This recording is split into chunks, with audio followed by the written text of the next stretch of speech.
If I look back at my absolute worst trading days, the days that made me want to smash my desk, they all have one thing in common, and that's consolidation, balance days, high resistance in the New York session. It is the ultimate retail trap. The volume dies, the market chops sideways, and you start forcing setups that don't exist. Before you know it, you've chopped your account to pieces, especially when you're right on the event horizon of getting a payout. But instead of just getting mad, I decided to build a mechanical boundary. I actually used an AI, Google Gemini, to help me build a custom New York Consolidation Checklist directly into my algorithmic trading spreadsheet.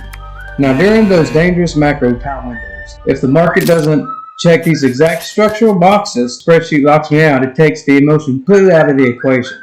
In this video, I'm going to show you exactly how this spreadsheet works. And then we're going to break down the exact execution that I did on MNQ and MYM today that locked in me 500 plus on my Topstep eval today. So welcome to Purge and Revert, and let's get into the data. Thanks. Alright, so here's the check sheet so far. So this is for today. I put my notes on things that I was looking at, things that I was seeing. Here's my algorithmic context rules of how the market is pricing. Here's some checklists like economic calendar, draw on liquidity, higher time frame, and it's based on looking at your London and pre-market, and you get a range, right? So from highs to low, it's only about negative 227 points. Okay, well, on a 5-day ADR, Nasdaq's 5-day ADR is 584 points. So what I do, I put in this 227 in this box, and it highlights this condition green, and it's clear open space to higher time frame target, and it's clean. This morning was clean delivery around 8:30, right? We had some clean delivery. Market was pricing good. So what it is, it's 70% of that 584, that 5-day ADR that the Nasdaq moves. So if the pre-market moves at 70%, then if it's like a spring. So if that 70% has already happened, well, that spring's pretty much released, right? So you're probably not going to get very good clean price delivery. This morning, only 227.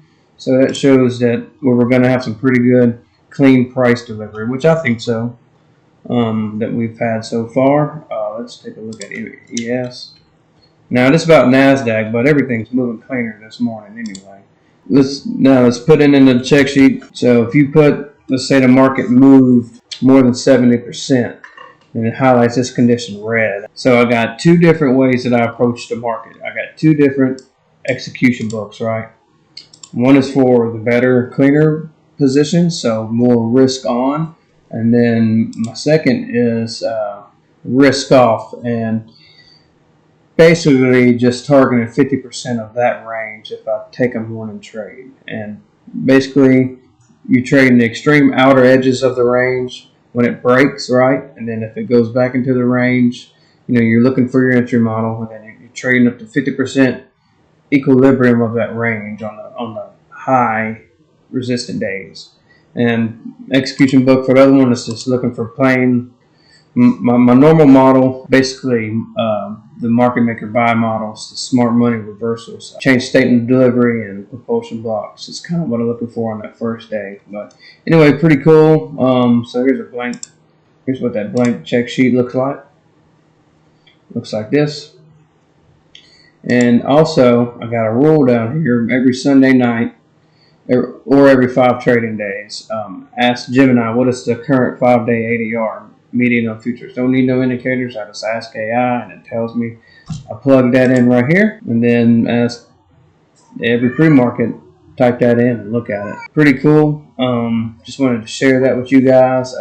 So this morning, I liked how the market had set up a dealing range, right? So it was a buy model, and we're in an overall 30-minute buy model. You can see that.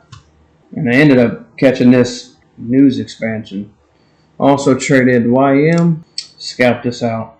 Didn't get greedy because it was kind of moving inverse with ES at the time. So anyway, hope you guys enjoyed that. If you like that, let me know in the comments if you want me to make a video showcasing on how to make something like this using AI, comment, let me know, let's talk about it. Have a good weekend.